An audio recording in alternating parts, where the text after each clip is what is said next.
Hope we're recording. So we can start off. I can edit, so this is great. So we can start off with hello, everybody. Welcome to our show today.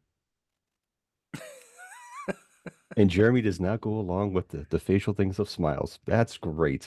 I was That's smiling. This is my smile, you you didn't do jackass. you didn't do a little turn of the head like we have had did.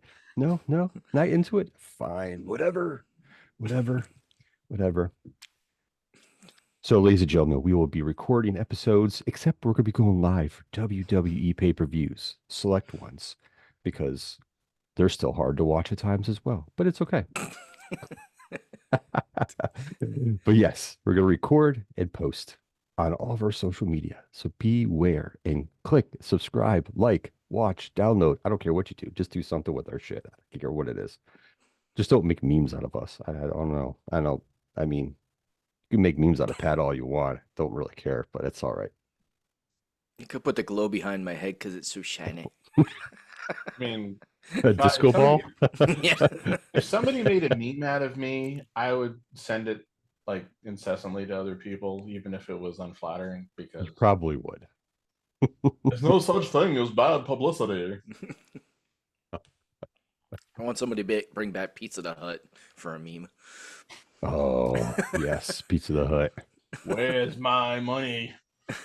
Pizza the Hut. Voiced by Mel Brooks' longtime friend and collaborator, Dom DeLuise, which I don't necessarily know that a lot of people knew. Nope, didn't know that. I know who Dom DeLuise is, but I did not know that's who voiced it. Yeah, because he wasn't speaking like with his like kind of normal Dom DeLuise-ish voice. I mean, you can hear parts of it, but for the most part, he was like voice acting for that little cameo. So yeah. What I find great, Cannonball Run. yeah, Great movies. Cannonball Run.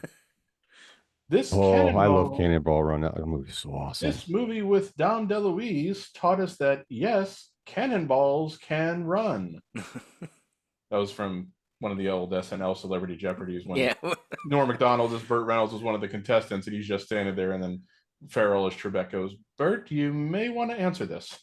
And he's just going there like, what was I trying to say? Oh, one of my favorite things, of course, to do, I think I mentioned this before, is watch like movie reaction channels. And um, anyone I've ever watched with Spaceballs, everybody gets disgusted by Pizza the Hut. They're like, "Oh my god, it's so disgusting!" And I go, What? "Have you led a very sheltered life?" Blasphemy. Blasphemy. That's blasphemy. I don't want to hear I'm that. like, when it comes to like things that I think about in movies on the disgusting list, Pizza the Hut probably ranks number 362. Yeah, they've evidently never watched a horror movie that's gory too. But that's what I a wonder. gory It's horror like, movie where they slice people down the middle and their entrails fall out and stuff. Yeah, Like, it's that's like- more disgusting than Pizza Hut. no, it's like for some of these Such people who I sheltered know, people. well, just as an example, and also because there's a new movie coming out soon, it's like I know that they've also watched the original. It's like I'd want to ask these people, what do you find more disgusting, Pizza the Hut or when the alien bursts out of John Hurt's chest? Because there's a right answer, and it's not Pizza the Hut. Are you sure? Yes. Definitely not. Definitely not. And Yeah, I some saw that people they're would putting out say a that new it was. Aliens movie. What's Are they that? going back to the origin of the movie? Is that what they're doing, or are they So going? here's what, yeah, the new movie that's coming out Kinda, is sorta? called Alien Romulus, which looks like it's trying to take it back more to like the horror aspect of the original Alien. Yes. They're not quite as claustrophobic. I mean, they're trapped on a spaceship, but it's like the spaceship, it seems to be a bit more open than the Nostromo was in the original. But it's supposed to be set, I think I read, between Alien and Aliens, which I like, okay, I guess that can fit. But of course, in Aliens, when Ripley returns and it's been like 60 years or whatever the hell, the company is still acting like they have no idea what the aliens are. So they have to make sure that there's something in there that says either the company from all the original Alien movies isn't aware of what's going on this ship or never becomes aware, or they're just complete lying bastards, which, you know, it could be that because, Either or will work. yeah, because the twist, of course, in Alien was that they were ordered to go bring back the alien, you know. Mhm. I hope I'm not spoiling things for people who've never seen Alien, but it's been out for 45 years. So if you haven't seen it, that's your fault. Of shit at this point. Yeah. So yeah, but there's also like a TV series coming from the guy who did the Fargo TV series that's I think they just said is going to be called Alien Earth. Mm. And I don't know if I've read when that's supposed to take place in terms of like timeline within the franchise because Don't go too crazy with all this shit now. yeah, well I Like the remember Terminator. yeah, well I remember the whole thing was the last original Alien movie because I don't really count the Alien versus Predator movies. They're fun to watch though. Yeah, I still haven't. So the only ones that I kind of consider are the four with Sigourney Weaver, and then Prometheus, and then the one that came after that, which Alien Resurrection. that was it, Alien Covenant. Oh, Covenant. But the last one was Sigourney Weaver, Alien Resurrection. The whole plot was like they were on some space station that I think was in orbit of Earth, and they're like trying to like grow like alien hybrids and this, that, and the other thing. But the whole thing was we can't let the aliens get to Earth, obviously. Two, if there's going to do a TV show called Alien Earth, when does that take place? Yeah, very true. So I'll be interested to see what they do with it. But yeah, 60 years after Resurrection. I mean, it could be. You Very know, true. They had an accident. They went and tried again, and they got to Earth. the other thing that I like about the upcoming Alien movie is that they took the tagline from the original movie, which was "In space, no one can hear you scream." Nope. And they've tweaked that in the new movie because the tagline that they show in the trailers is "In space, no one can hear you." Mhm. Very true. Very true. Oh, okay. Here we go. Alien Earth. The series will serve as a prequel and will be set 3 decades before the events of the 1979 film Alien. 3 decades. Now that can make sense because, again, like I was just saying, in the original Alien movie, the twist is that they've been purposely diverted to the planet where the alien eggs are, and to order to bring one back, crew be damned.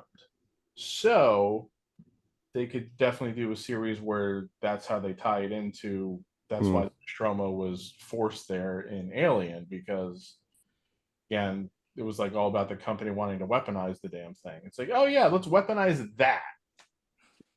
Yeah. I mean, it's a I like pretty that typical idea. human thing to do, and they kind of Creature. recycled that in a way in the new Jurassic Park movies where they were trying to weaponize the raptors and everything. So Yes, yes.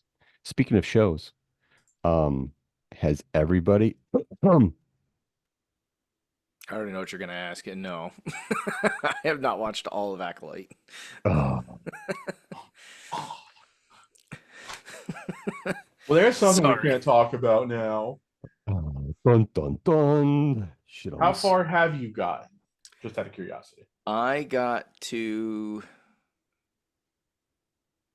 halfway through the episode where they're looking for the Wookiee Jedi. Oh geez, you're So- like Yeah, so I'm episode pretty far behind. three? Yeah, I haven't- yeah, you are. I was at least Four? hoping we could talk about certain things that happened in the episode after the one that you're talking about, but we can't even do that. No, sorry. I've been really slacking on my Disney Plus watching. Well, I mean, you were on vacation for a little bit, so understandable. That's funny because I was actually just doing some catching up on Disney Plus watching. I had only ever watched the first 2 episodes of season 2 of Loki. And even though they've said there's nothing from the season 2 of Loki that will show up in Deadpool and Wolverine, I'm like, well, because the Time Variance Authority is part of it, I should at least probably get going with it. And now I've watched through episode 5 of that, so I've got one more episode to watch before Friday. Yeah, you still need to watch that because you just need to know. I mean, it's also pretty funny, of course, because so much of what happens in season 2 of Loki there revolves around, He Who Remains, played by Jonathan Majors, and of course, now you may as well call him He Who Will Be Recast. Yeah, probably at some point. But yes, I do. I'm kind of mad that, like, I know, like the Deadpool trailers, there's been more, and they showed Lady Deadpool like all the way up to like here. You see, she has blonde hair. So let's see who's actually playing her. But Well, I I was a think, little. isn't there a lot of speculation that it's his wife? Yes, that is. Yeah, that's what it's been. Let's see if it actually is her. The other one that I was a little disappointed that I didn't want to know until the movie is that they revealed in the trailer that X-23 from the Logan movie is actually in the movie. Yes. So that was in like a trailer they just released a few days ago, and I went, "Wow!" I don't recall reading that she was going to be in it, seeing that she was going to be in it. So I thought that was a little bit I of a did. strange thing to spoil. Yeah, she Yeah. was. It was rumored, and she did an interview that I watched, and where they asked, and she kind of played it off, and kind of like, "Well, they haven't asked me," and this, that, and the next thing. This was like probably 4 months ago. So, and she did a good job of making it seem like she wasn't in it. But I was like, oh, I think she might be in it. I was like, when they showed the trailer, I was like, God damn it, I didn't. That would have been something to save. Like, ah, Well, she's got to let's see how much of it she's in there, and let's see like the whole interaction. she's got to find something to do, of course, because Oh, I was about to say something. I caught myself. Yeah, she's a young actor. She's got to work. Okay. Joe knows what I'm talking about. Oh, she's in Acolyte. Yeah, she's in The Acolyte. Okay. Hmm. That's not ruining anything. That just means there's yeah, a surprise character coming up. Anyway, like here's an article. Here's an article on Forbes. It's titled "Daphne Keane lied about being X-23 in Deadpool and Wolverine." Thankfully, I saw something. I think it might have been on my phone browser, uh, where it said something about she's not the only one to lie about being in Deadpool and Wolverine. But the other two names that were mentioned, I don't think I had seen anything about them being in Deadpool and Wolverine, even if it's just like a cameo or whatever. And to be honest, because I hadn't seen that these people were supposed to be in it, I'm a little pissed that I know. I'm hoping, Yeah. unlike a lot of the other MCU movies, because it's now officially an MCU movie, that because Ryan Reynolds is very adamant about the way he wants the Deadpool movies to be shot, language that needs to be used, things of that nature. He's very creative, controlled over that. That we get a very good product that Yeah. has not been watered down by Disney. Yeah. I still think you might see, and I could be wrong, but I feel like they're gonna tie things up in this movie because the TVA is in it, and I also feel like you might see some cameos from like some Avengers that we just saw in movies. Yeah. Well, I mean, Like, if don't be you, surprised if you don't see Spider-Man show up at some point.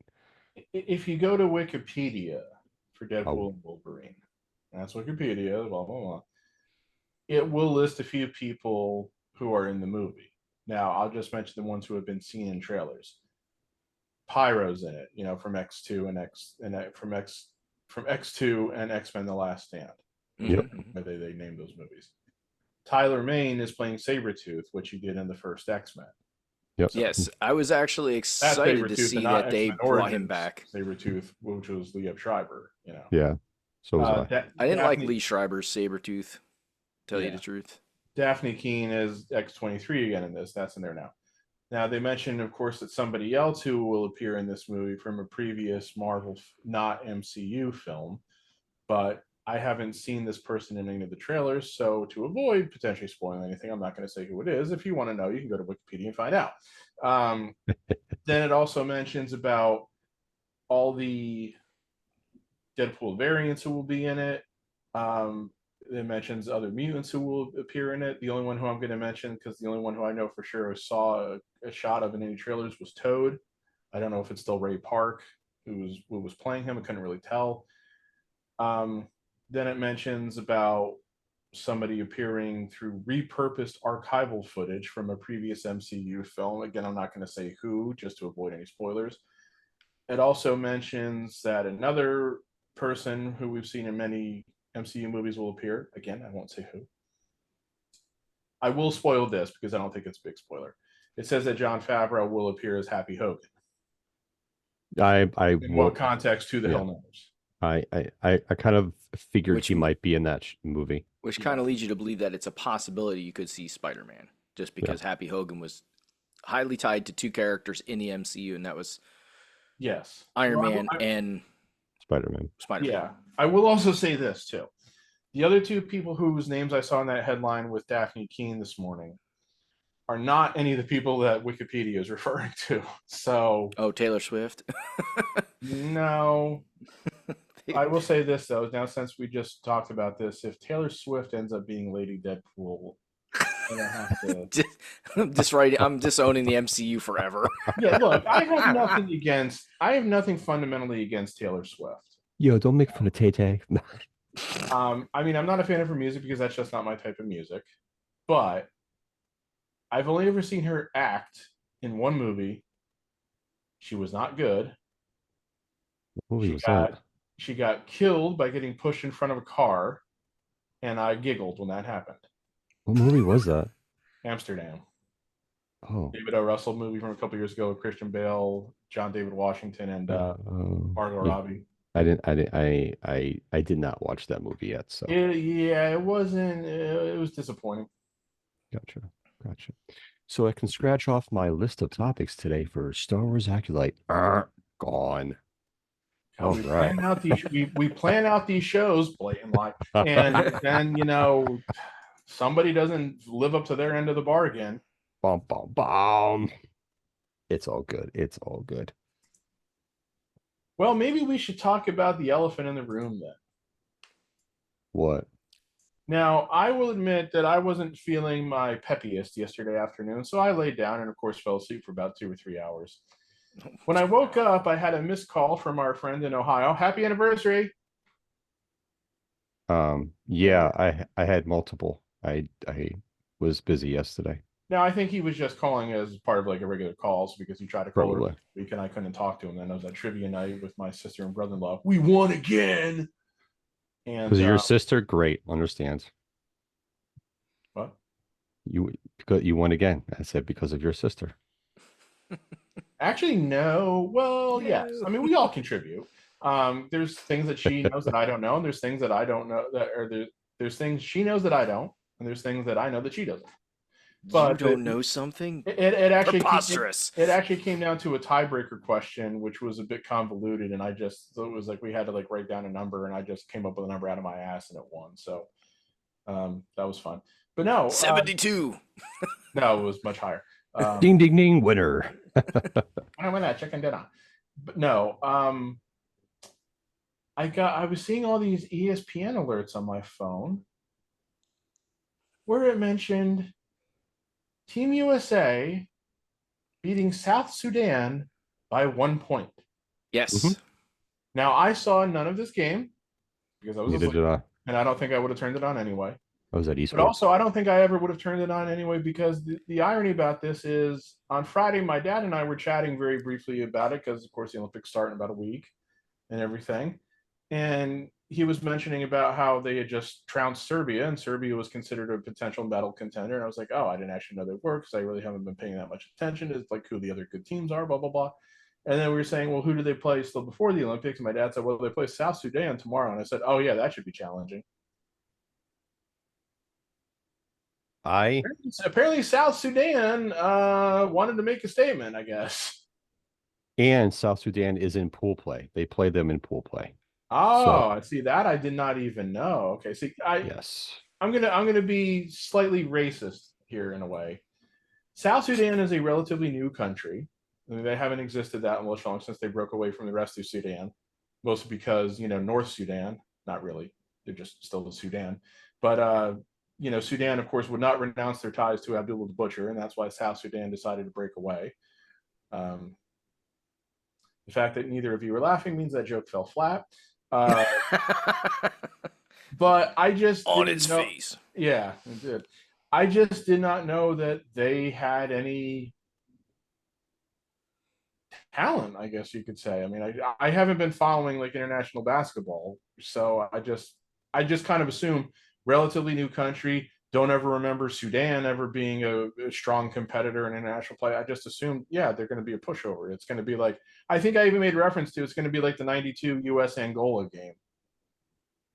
And yeah, it certainly wasn't. So maybe I jinxed them. I don't fucking know.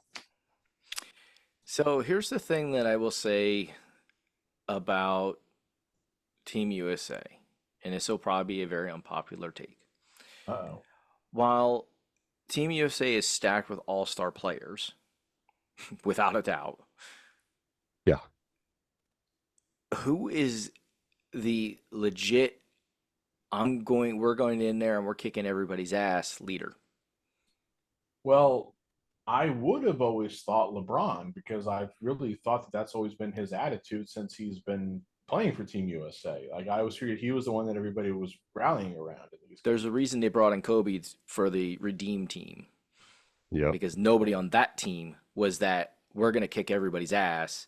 Let's go out there and show that Team USA is the shit and nobody can contend with us. So That you're happened when saying, Kobe joined the team. so you're saying LeBron does not have that Kobe Jordan instinct.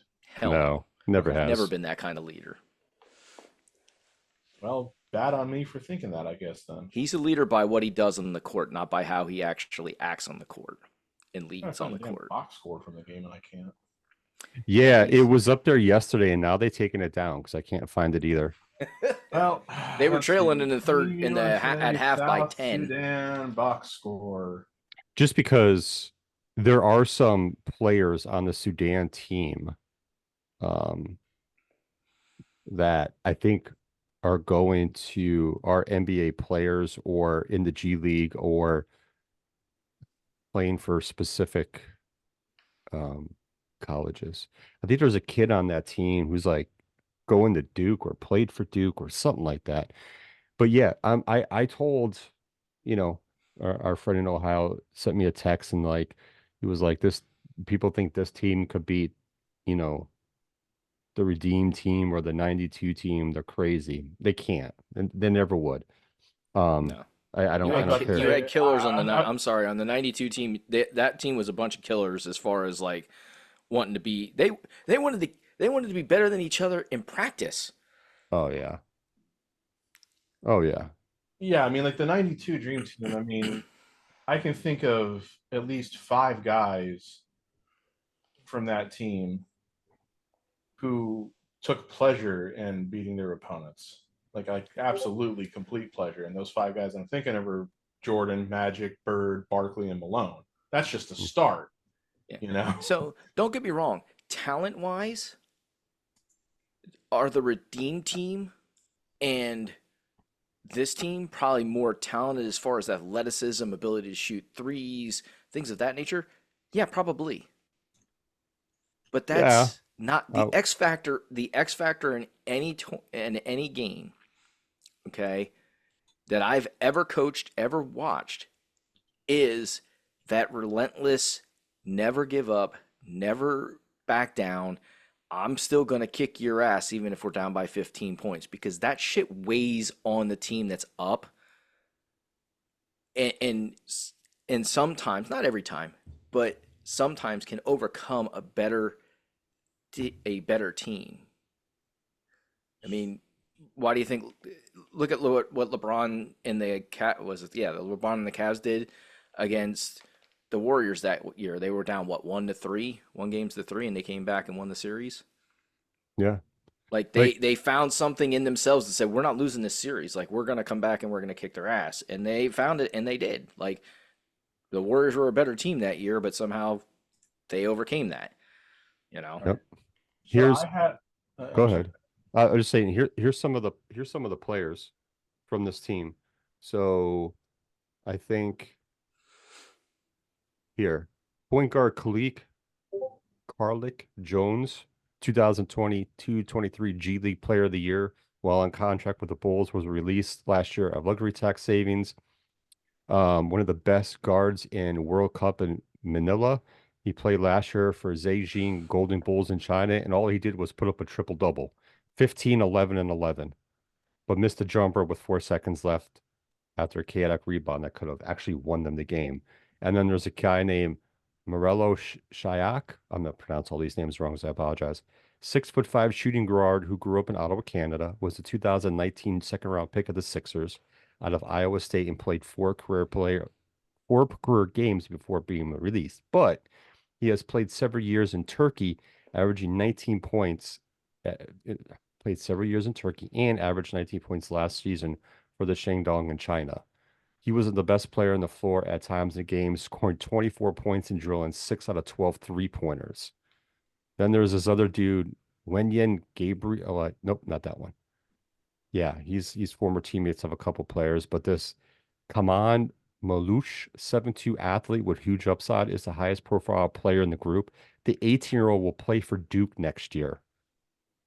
Super agent Rich Paul was in London to see not just Klein, James, and Davis, but Malik as well.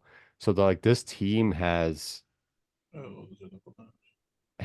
some players. Put it that Well, way. And here's another thing about Team USA. Look at the age of the players that are on that team. LeBron's what, 38 or 39 now? Yeah. Steph's 36, LeBron 39, Durant, who did not play yesterday, is he hurt? Probably. Yes, he is. Durant's 35, Holiday's 34. Those are the only guys who were over 31 on Team USA. What about AD? Isn't he older? He's 31. Oh, okay. But still, the average age is in the upper 20s, I believe. Probably because And this Steph's look at the 36, Edwards is 22, LeBron 39, Durant 35, Derek White 30, Halliburton 24, Tatum 26, Embiid 30, Holiday 34, Adebayo 27, Davis 31, Booker 27. Booker's only 27. Geez, feels like he's been in the league for 3 decades. Yeah. These teams are going against, though, are like younger, faster, stronger, and they're super athletic. Their average age, I think, is in the low 20s. Yeah, they're and super talented, by the way. Just Yes. besides that, these super talented players and all their exhibition games, like the slow starts and everything. I know you need to get back and playing with your team, but I told our friend Ohio, Matt. I'm gonna say Matt. He had texted me when we was talking about the USA team. I said to him, like, I looked their pool play. I was like, they play South Sudan in the pool. I think Puerto Rico's in their pool, and I forget who else the third team is. So, yeah. So very strange. They're playing exhibition games against teams that they're going to play in pool play. Yeah. So I think it is. It's going to be interesting how they play against them the second time, and don't be surprised if they lose one of their pool play games. Like it's not going to be. They win, they medal and get a gold. It's not going to be easy. Seriously, not going to be easy. It shouldn't be easy. No. But there is always that feeling that it's like this is an American sport. Don't be surprised if we don't do as well as some people expect us to do. Yeah, so they have another exhibition game against Germany tomorrow in London. And then their pool play schedule, they play Serbia next Sunday. It says at 5:15, but that's Paris time. I'll have to check the time difference because I would assume the way that these things are able to be broadcasting more that Team USA's games will still be shown live. They play South Sudan on the 31st, 9 o'clock local time, and they play Puerto Rico August 3rd, once again 5:15 local time. So I think Paris is about 8 hours ahead of us. It's 4:49 in Paris right now. 6 hours. So it means subtract 6 hours. So those games that start at 5:15 will be Eastern time where we are, 11:15 in the morning, and the 9 o'clock game will be 3 o'clock in the afternoon. So and I'm sure whatever NBC affiliated networks are showing it will have these games broadcast live because the first Olympics that I remember watching a lot of was the 1992 Summer Olympics, which were in Barcelona, Spain. And of course, we didn't have 3,000 channels then. Cable was a thing, but it wasn't like it was still only maybe 50 channels. So they still showed a lot of stuff on tape delay and everything. Well, now, of course, in the internet age and in the age of 3,000 channels, you really can't show stuff on tape delay. No, because streaming and everything like that, it's going to be available and all that. Right, and streaming, yeah, I didn't even think about streaming, of course, either. Because it's like, if somebody knows the results, are they really going to watch it then when you decide to show it? No. No. Sweet, I know NBA, I know the Team USA won. Let me see how they won. Or worse, oh my God, they lost. I'm not going to watch them fucking lose. Yeah. No, definitely not. Definitely not. looking at the box score from yesterday's game, nobody on Team USA played more than 23 minutes. All 11 guys who were available, I guess, since you said Durant's hurt, played. Yes, he should be playing against Germany. The culprits, if you want to call it that, the guys who didn't have good box scores. Okay, there's an old thing about don't scout the stat line, but I'm just gonna be like, all right, I'm just looking to see who actually performed. Holiday had 8 points in 8 minutes, shot 4 of 7. All 3 of his missed shots were threes. Booker only scored 5 points in 21 minutes, shot 2 of 5, 1 of 2. Steph really and Edwards, I think I got to point the fingers at them because they played a combined 44 minutes, scored a combined 23 points. Oof. Only had a combined 3 rebounds, 3 assists, and 1 steal. That's bad. They each shot 4 of 11 from the field. And from threes, it was 3 of 9 for Steph and 1 of 7 for Edwards. And then Tatum scored 9 points in 16 minutes on 3 of 8, 0 of 3 shooting. And then Davis had a double-double with 15 points and 11 rebounds in 21 minutes, but he was 4 of 12 from the field. He got to the free throw line and was 7 of 9, but it's like, why is Anthony Davis missing 8 shots from the floor? Because he shoots outside of his range. Well, that's kind of what I'm wondering. Correct. So yeah, they had obviously a bad shooting night, and they still scored 101 points, which is kind of funny. But I'm also, of course, worried about what was going on defensively if they gave up 100 points. Now, let's see. Like you said, the one guy, Shayak, shot 6 of 12. I saw some highlights. The defense breakdown was horrific. Yeah, like horrific.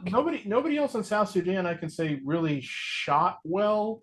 Like Shayak was 6 of 12 from threes, but only 9 of 16 from the floor. One guy, I'm not going to go through all the names because I what's the point. One guy was 4 of 8, 1 of 3. One guy was 1 of 7, 0 for 3. One guy was 7 of 21, 0 for 2. One guy was 3 for 6, 1 of 4. So they didn't shoot especially well either, which makes me just wonder then that. What's their free throw line? What's the free throw stats? One guy was 7 of 9. Nobody else took more than 3 shots, and only 4 other guys even got to the line. So not a lot. Wow, interesting. So it makes me wonder if they were controlling tempo. Probably. Oh, yeah. The U.S. was like, we're going to play up tempo, and South Sudan was able to match them. Yeah. So if you're saying like they're a much younger team, then very possibly. Watching the highlights, obviously older guys are going to get tired quicker. Yeah, watching the highlights, they were outpacing U.S. team for a good point. They were up by 14, I think, in the third quarter or in the second half or whatever it is. It was 58-44 South Sudan at halftime. Yeah. And the U.S. went on had a 37-18 third quarter advantage to swing, but then South Sudan outscored them again in the fourth quarter. So it's one of those things, everybody, I shouldn't say everybody, a large majority of people, when they look at Team USA and they look at USA basketball, they think it's the shit. And a lot of times it is, or at least a lot of times in the past it was. International basketball has caught up to the NBA. Whether people want to admit it or not, international basketball has caught up to the NBA. International basketball is a lot more fundamentally sound now than the NBA actually is. Yes, 100%. And if you watch any highlights from any of the games, these international teams move the ball freaking fast, and they get up and down the court just like any NBA team can. But they play defense. And their defense is much better than the Team USA defense. So in FIBA, it's FIBA, right? Yeah, Federation for International Basketball Association, right? Yeah. Mm-hmm. The rules are different in the sense of the way that they call the fouls, not the actual rules themselves. Rules are pretty much the same. There are some variations as far as, like, I think picking the ball off the rim and rim protection and some other things. But they let players play. They don't call every ticky-tack foul. So some of the times these guys from the NBA get into FIBA basketball and an international, and they're expecting fouls, and they don't come. Yep. And it's like, that's because they don't call it like that here. Like, you've got to play through contact. Not crazy contact, but more than you're probably used to. So 100%. it's just there's a lot of things that change in international basketball that really does not cater to the NBA style of play. You have to play team basketball in international play. It cannot be one-on-one matchups all the time. It just is not going to work that way. These teams are too good. Yeah, Steve Kerr's gonna have to figure out too, you know, when he has close games like this, who he's going to employ in the fourth quarter. Who he's going to into employ because you have a lot of people that can score at will, but who are the ones that you're going to be able to trust and count on to get you out of a situation and back into the lead. So he's going to have to figure that out. And his rotation should be interesting, to say the least. And listen, these are exhibition games or warm-ups. They can go into, Olympic play and start killing it, which you would expect them to do, but don't be surprised if they don't. Don't be surprised if they still struggle when they get into pool play and whatnot. I've mentioned too, I think Canada is a team to look out for. I think Canada's going to medal. If it's getting a silver or a bronze, I think Canada has a legit shot to get a medal this year in basketball. They played Canada in an exhibition game a couple weeks ago, beat them by 14 for what that's worth. Yes, I watched that game. That They had team's a- a little they- that team's a little bit better than what they played. Yeah, they had a that tougher day. game this past Monday with Australia, which they only won by 6, and then it was on Wednesday that they stomped Serbia by 26. Yeah. And then Canada. yesterday.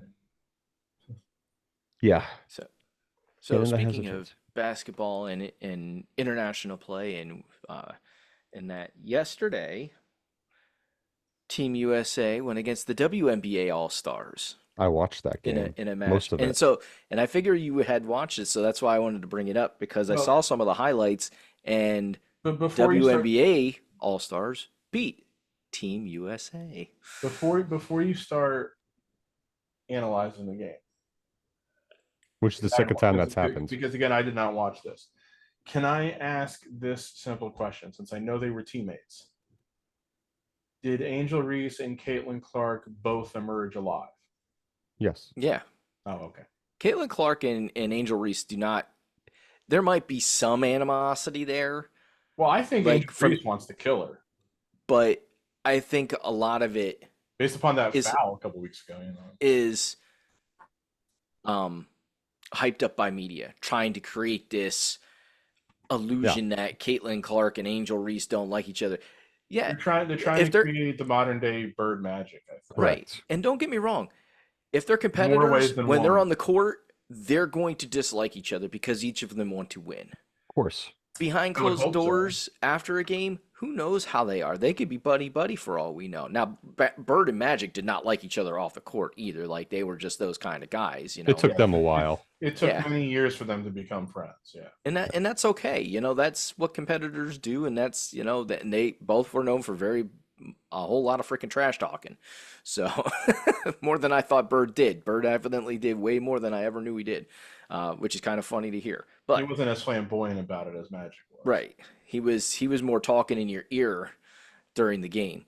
But I found it very interesting because there was all this hype and all this like, I can't believe they didn't do this because Caitlin Clark was not put on Team USA this year. Mhm. Which a lot So- of people were pissy about. Yes, Yep. they were very pissy about it. But the interesting thing is, if you're going to be pissy about Caitlin Clark not being on it, why not be pissy about Angel Reese not being on the USA team too? Because they are both highly prospected and highly sought after commodities as far as women's basketball goes. So why not Well, be pissy about both? But that is Because- what it is. Because unfortunately, what I have seen, my feeling, is that the people bitching about Caitlin Clark not being on Team USA have a certain agenda. Probably. And it's not completely. Nah, let me rephrase that. It's a tad disingenuous. It's like they're using Caitlin Clark to push their own agenda, and I don't think they honestly give a rat's ass about Caitlin Clark. So That could be. It's very true. Very good Could be. possibility. But like I said, I thought it was very interesting. WNBA All Stars went against Team USA, which is essentially just another All Star squad. With Really? different All Stars. but they Hey beat now, you're Team on USA fire. 117 to 109, so it was a high scoring game. Yeah. But there was definitely some interesting highlights where I think Clark dished to Reese at one point in time and got a Yep. scored an easy two. Like Caitlin, Caitlin Clark and Angel Reese, and I'll say this: I don't know any of the other WNBA players. They want to win. They don't care who they're going out there against. They just want to win. Which is something you just don't see a lot of at the professional level, where players just want to go out and kick ass. So that was really cool. But go ahead, Joe, since you It's watched. it's one of those things like, you know, I've been watching the WNBA from the beginning, and there's been a lot of talented women. There's been a lot of fun games. There's been a lot of tough defense played, trash talking, elbows thrown, stuff like that. I just think that we have not seen women of this nature with Caitlin Clark and Angel Reese and Cardosa and Jackson from Tennessee. Some of the other ones who are also drafted, they have that tenacity about them where it's kind of like old school, like 80s, 90s, where these women kind of remind me of the guys from the 80s and 90s where they just don't give a shit. They'll say hi to you and, hang out maybe outside of the game, but like when it's game time, fuck you. You're my enemy. We need to win. I'm going to do whatever it takes for my team to win. And that's what they really all these rookies are doing. And these two especially in regards to it. Yeah, the game was, I watched Collision for a little bit, but I was flipping back and forth. Every time Collision went to a commercial, I was watching the WNBA game probably more than anything. And then I watched the ending of Collision and I flipped it right back to the WNBA game. It was fun. Team USA had its run. You They watched Collision. yeah. It was really back and forth in the first half. Clark really didn't play well per se. I don't want to say didn't. She didn't have a great shooting day. Put it that way. She did drop 10 assists. She was an assist off from breaking Sue Bird's record or tying Sue's Bird record for the most assists in an All-Star game. Angel Reese had a double-double. I think she had 12 points, 11 rebounds. Um, but like the star of the game was Enrique, and I'm gonna butcher her last name. She plays for the Dallas Wings.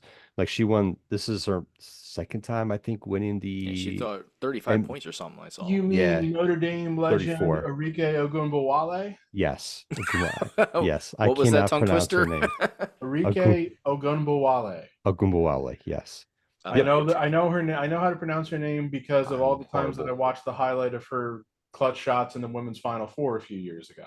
Yes. Her She game-winning shots. She was 0 for 2 in the first half. And at halftime, the coach Cheryl Miller was the coach for the WNBA team. And she was like, listen, just be who you are. Just play. Take a deep breath and play.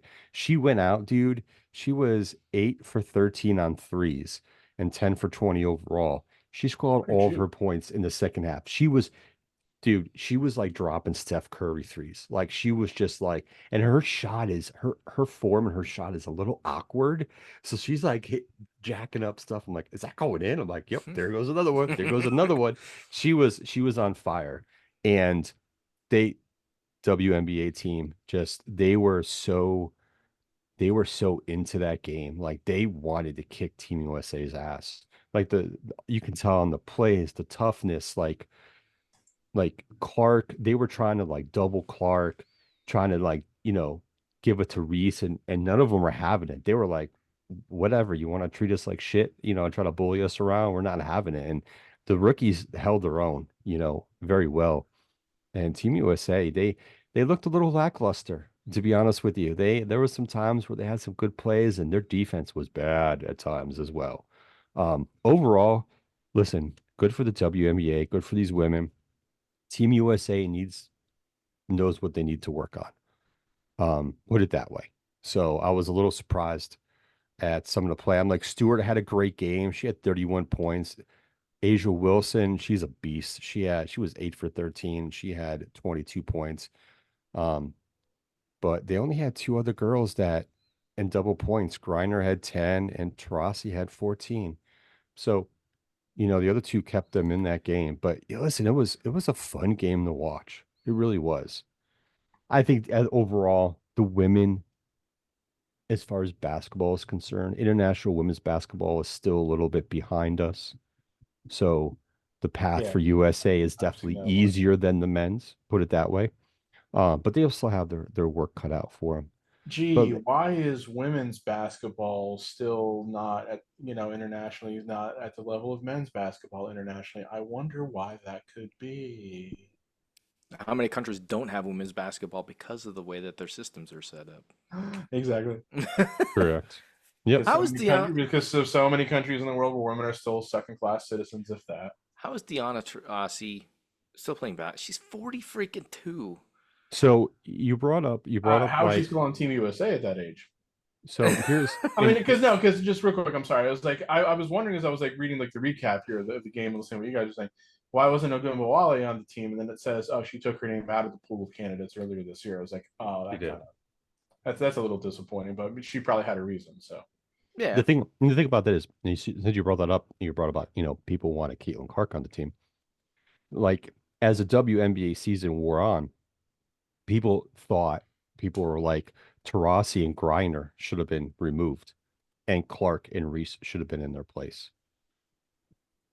I'm not gonna disagree with that because I'm And sorry, yeah. Brittany Griner isn't that great of an athlete. She's um, she's not got height.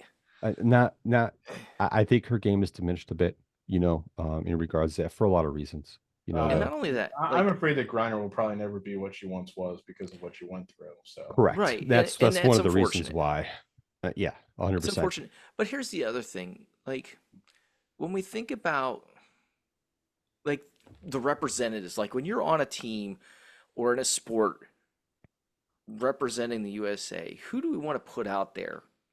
Like, and I guess this is where character comes into play for me when I think about, okay, who do we, not only do we want the best athletes, but we want the best people on a team. Now, what Brittany Griner did was dumb, okay?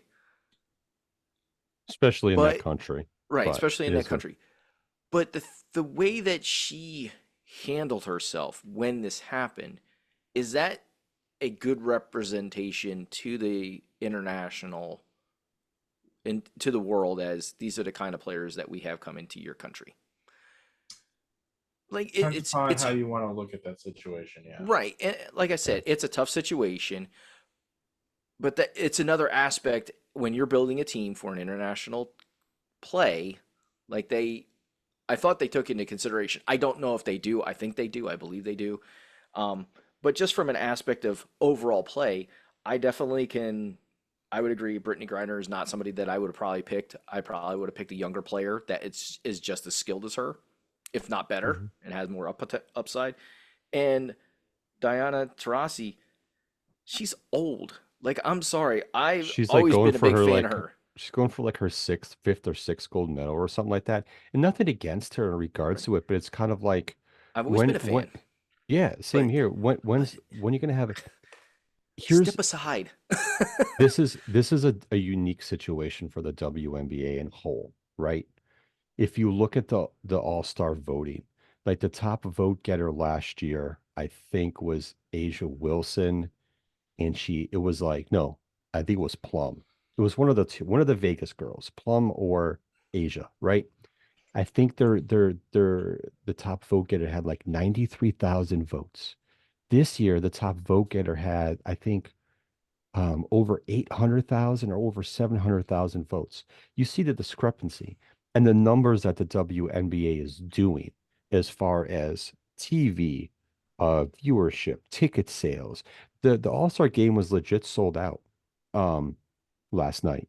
Hmm. They could have made, they probably, people are like, oh, well, that's not a lot of people for that stadium holds more. But yeah, it's an all-star game. You see, they had the stage to the left and they had the video thing. So those seats are taken away. So yes, if that wasn't there, all those seats would have probably been sold out. So the stadium capacity would have been sold out. But they sold out that event.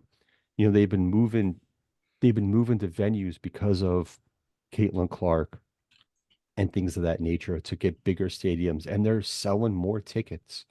I think, it's about time, this has happened. And it's good that these college women came in at the right time for this to happen. One thing that I and it's one of the things where what I'm trying to get at is that this is a unique situation for them this year. Having Reese and Clark, the type of people they are, like nothing against Griner or Tarasi, but it is kind of like changing of the guard a little bit for this season with the type of attitude. I would want to put one or both of them on my Team USA For because eyes. to take them to Paris because they already have eyes on them throughout the world.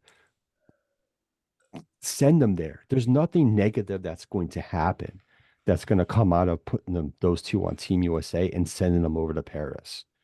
You'll probably sell more tickets for those games to try to get in to watch Team USA. Like you're going to expose like here's the new ladies of the WNBA taking us into the future. Boom, boom, there they are. Along with our current stars, Asia Wilson, Brianna Stewart, Plum, Copper. Copper's another one. I love Copper's play. So, you know, it's one of those things. I just think they're in a unique situation. I think they sure really thought about it. But at the end of the day, they're trying to do the whole, you got to earn your way on the Team USA, which I get. I understand. It is what it is with that. I think one thing that's kind of a negative, it's a double-edged sword. It's a positive for them and a negative. I think they're undervaluing the WNBA right now because I did read that the WNBA's out of the NBA's TV deal, that the WNBA's new TV deal is $200 million. And I think their previous one was like 60 million. So they're getting 140 million extra. But with that being said, I think, to be honest with you, if the NBA is given $78 billion, you couldn't throw $1 billion towards the WNBA and you still have 77 billion. Um, which to me is kind of like you want the WNBA to succeed, right? Let's give them some due. Let's give them some worth. Um, so I think their TV deal could have been more than what it is. So I was a little disappointed. I'm glad that he got more, but still a little disappointed because I feel that number is a little low, unfortunately. But overall, that All-Star game was awesome last night. Probably one of the best ones I've watched in a long time for the WNBA. It was really good. Really, really good. Oh, sorry. So I'm turning my desk. I Yeah. have to take my shoes off because I just need to feel more comfortable. Just glad you people can't smell my feet. It's great. Yeah, thanks. But yeah, it's going to be interesting. I agree. They should have, whether it was you got to earn your spot, or these older WNBA players didn't want them on the team, or however that works. I think it would have been a big boost for Huh. women's basketball to take two younger players that are stars already, whether the rest of the WNBA wants to admit it or not, and put them on the international team and let them bring more eyes to the WNBA product. Oh yeah. Would have just been a smart marketing move because they can play too. It's not like they can't play. It's not like you're taking two players that can't play and they're just there for, ratings. They can really play too. Oh, 100%. Undoubtedly 100%. So yeah, that was a little disheartening that they weren't on the team, or at least one of them.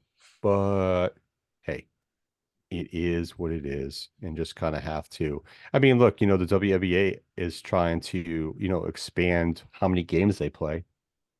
I saw yesterday they're looking to expand their games to like 44.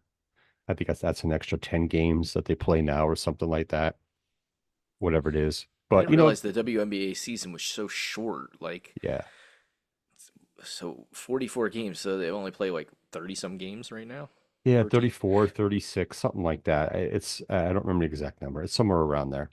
Wow. But They got the yeah, whole they got the whole summer. And see, and I guess here's the problem that the WNBA faces. They start at the In tail May. end of the playoffs, or actually, I guess midway through the playoffs, I guess you could say, Yeah, because playoffs yeah. start Mayish, somewhere around April, May time.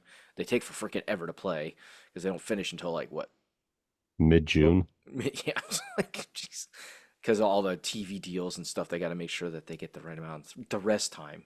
The hell's this rest time bullshit? But anyways, um, We don't shake off so games. they kind of get gypped because of when they start.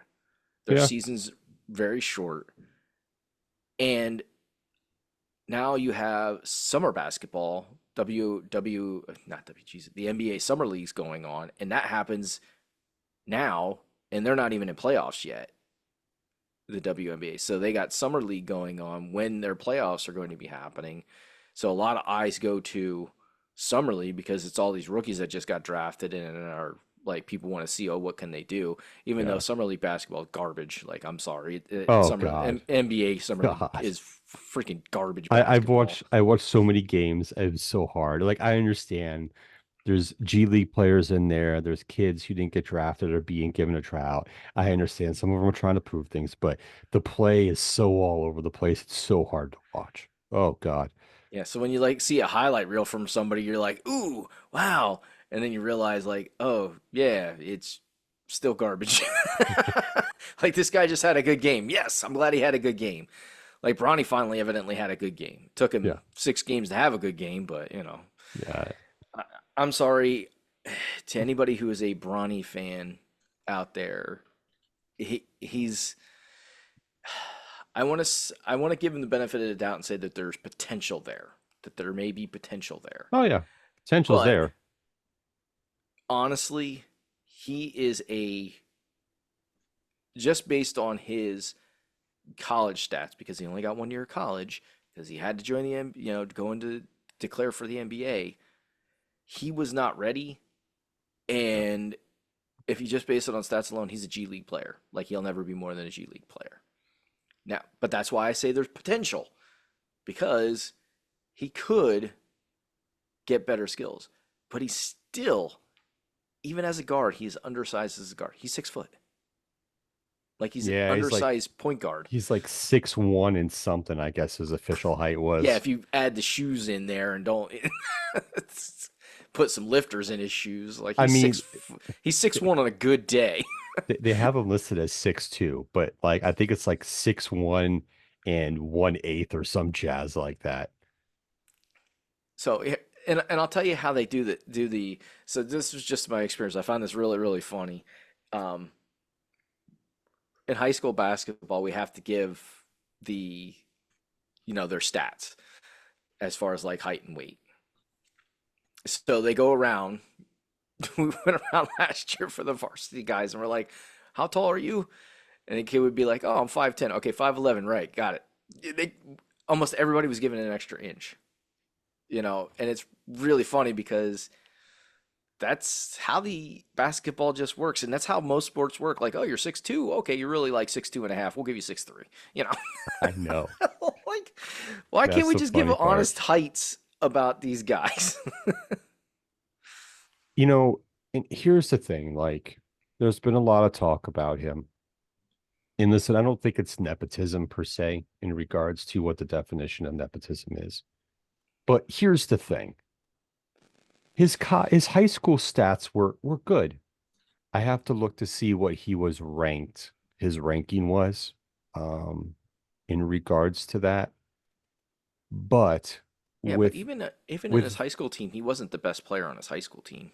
no, for most of his high school teams, he was not. He was like second and third option, to be honest with you. And he had some really good he had some really good games as well. You know what I mean? So here, let's see. Okay, so here, his senior year in high school, recruiting star ratings. He's point guard slash shooting guard. They have him rated as 6'3". Get out of here. I'm 6'4". So his ESPN grade was at 89. Scout doesn't have him ranked. Rivals has him as a 4-star. 24/7 Sports has him as a 4. ESPN has a 4. Overall recruiting rankings, Rivals 22, 247 Sports, 19 ESPN, 20. Okay, so those are overall. So those aren't bad. He's in the top quarter of the rankings, which is decent. Yeah, I But was gonna say that's the not like saying that he sucks, you know. no, It's but saying he's decent, yeah. the thing about it is like you look at the stats from Tim Hardaway Jr., Scottie Pippen Jr., Marcus and Jeffrey Jordan as far as their high school stats, um, Kenyon Martin's kids, and some of these other I don't recognize NBA, any of those names. some of these some of these other NBA legends or all-stars that have kids that have gone through high school in their rankings. He compares to a lot of them, but the thing about it is like they didn't use their name power to get them drafted. They were No, it either good was enough to get drafted, like Scottie Pippen Jr. and Tim Hardaway Jr., or they didn't get drafted and a team signed them and they had to work their way in the summer league and go to the G League to get into the NBA. Like he's using his namesake to get his son into the NBA. He's a second round pick. Great. There's not a lot of second round picks that become NBA stars or Hall of Famers. So the list is very short. But like when you draft him 55th, is like, are you doing that just so he could play with his dad? And then even though the contract's 7 years, it's the it's it's the most lucrative contract given to a 55th a player drafted in the 55th spot. I think the highest salary anyone's got drafted in at 55 is like 275,000. Like it's it's it's crazy. Like to me, it's showing your kid you're not showing your son truly how to work for something. Like he's putting in the work, but hey, my if you have a name like this, you can get away with X, Y, and Z, which I get because people have also said, well, people in the business world, these famous people who own hotels or businesses, their kids go to school and they just hire them to work at their businesses. Yeah, nepotism here, there, and next thing. But LeBron doesn't own the Lakers. Well, I mean, he kind of controls what they do, but it's not nepotism that way. He's just using his name and his star power to get the best for his son.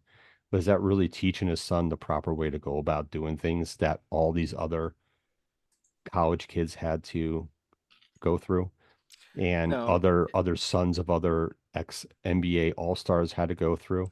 It's like you you're know, saying it's a slap in to me, it feels like a slap in the face, like psh, like Scottie Pippen, Michael Jordan, Jeffrey Jordan wasn't that, he was an okay high school player and okay college player, but his son Marcus was way better, but he got himself into trouble. So he had a better high school and college career than Bronny. Jordan wasn't pushing the narrative, my name's Jordan, draft my son bullshit. You know what I mean? So it's kind of it's like one of those things. and I don't envy any kid that grows up with a famous parent. Hey, more power to Especially, you, man. It's you were born into it. I don't envy anybody because especially in the basketball sports world, there's a lot of eyes that get now put on you, especially with Yeah. social media. A lot of eyes put on you, and a lot of expectations that are not necessarily realistic to a lot of these kids. That just because my dad or my mom or whoever it may be is this famous player in this sport doesn't mean that I'm going to be that famous player in that sport. But the expectation is that you will be. Oh, well, your Yeah. dad's LeBron James. You should be an amazing basketball player. Look at all the teaching you could get. Just because his dad's a really good is an amazing basketball player doesn't mean he can teach his kid how to play basketball. There's a difference between being able to play this sport and be really really high level player and being able to Mhm. teach somebody else how to play the sport. Yeah, Um, and I mean we see this in other walks of life too. I Yeah. mean, entertainment, there's always a talk, of Yep. course, about nepo babies and everything, and of course Always. there was the Felicity Huffman, Lori Loughlin scandal there a couple years ago. mhm. They're buying their kids, academic or athletic credentials that they didn't earn and shit. And Yeah, just so now that freaking Felicity Huffman's on the ridiculousness. new season of Criminal Minds, when she showed up, I went, I used to like you. um, and Yeah, just it because happens all it's over. yeah, just because it's the closest parallel to sports, it's like, hey, for every Randy Orton, there's David Flair. Yeah, Correct. 100%. And I'm not meaning to pick on David Flair, but if you go right, watch some of his stuff in WCW, it's like right. he didn't know Horrific. how to bump. He had no instincts. he didn't know how to deliver moves. I always had the feeling that he never really wanted to do it in the first place, but he was doing it because his dad wanted him to. There's it's one of those things where just because your parent could doesn't mean you can or should. Yeah. You Find know, your own so path, unless that's the path you really want. right. And I will say, and it you could when you look at Bronny and you look at his brother Bryce play, you can tell they enjoy playing basketball. Like there's Oh no yeah. doubt. Like they enjoy the game. So it's not like I'm sure there was some push by the dad to play, but ultimately those kids look like they enjoy playing the game of basketball. Like it's Yeah. fun for them. Yeah, they do. But the expectation that's been put on them is very, very high. Can be very overwhelming. I mean, look at all the guys that got compared to Jordan, and those guys weren't even his kids. Um, like Harold Miner, the next Jordan, Harold Miner. It's like no, not even close. Baby Jordan, I remember Baby that. Jordan, like Yeah. sorry, no, not even close. Like that killed his career, made it much shorter than what it should have been. Yeah. He probably would have turned out to be a really good NBA player had they not put the pressure on him to be. It's just for me, I don't get it. Like, if I'm LeBron, and I'm not saying LeBron did anything wrong, but I'm just thinking that from a parent aspect. If I'm somebody who's a really good actor, really good basketball player, football player, whatever it may be, you know, I will be there to support my kid and give them all the help that they need, because from a financial expectation, I can do those kind of things. And I feel like you guys can't hear me. You could. I can hear you. Oh, okay. I see you mouthing something. I'm like, oh no, my connection. Mm-mm. I'm going to do all those things that will give them the advantages that they need to excel in the sport or career of their choice. Yep. If it aligns with, if it's especially if it's something that aligns with what I'm doing. Like if I'm a basketball player, I'm going to give them all the resources that they can to make that. But I'm also going to stress the point while I'll be here and I'm going to give you everything you can to make you successful, you have to still put in the work. I am not going to help you along the ways of making your career happen for you. You need to make your career happen for you, just like I had to make it happen for me. I had to be the best on the court. I could not use anybody's name. So you will not get to use my name. Yes, you will have my name, but you do not get to use my name to make your NBA acting career, whatever it means, happen. You have to do it on your own merit. And I think that's a very important thing for kids who are born into families of parents that are successful like that. I think it's very important that because then they understand the value that they bring and then they know for a fact it had nothing to do with the fact that because I'm your dad, you got this. Yeah. Yeah. Or I'm your mom, you got this. I mean, yeah, it's like to draw another parallel, Gordon Ramsay, hugely successful man, has said many times that his children will not inherit anything from him. And he has been very forthright about saying that's because I don't want them to rely on me. They need to find their own way. They need to find their own path. And it sounds like they all have, as his four oldest children are all, I think, in their early to mid 20s at this point. They all have jobs. They all do various things. It sounds like they're all doing, pretty well for themselves and everything. But yeah, he's pretty much adamant that, he'll support them as far as finding their way, and stuff like that. And like, his one daughter, I think, is on MasterChef Junior with him now, just as an example. But he's not giving to them. He's not just like, oh yeah, you need something. Okay, yeah, here's a check. Because sorry to get political, we see what happens with certain people who apparently never really necessarily had to work for anything, or we can't really tell whatever they did or accomplished on their own without the help of their father, Todd Jr. and Eric. So notice how I didn't say Ivanka, because I feel like she actually has done things on her own. But yeah, it's like you can't, and unless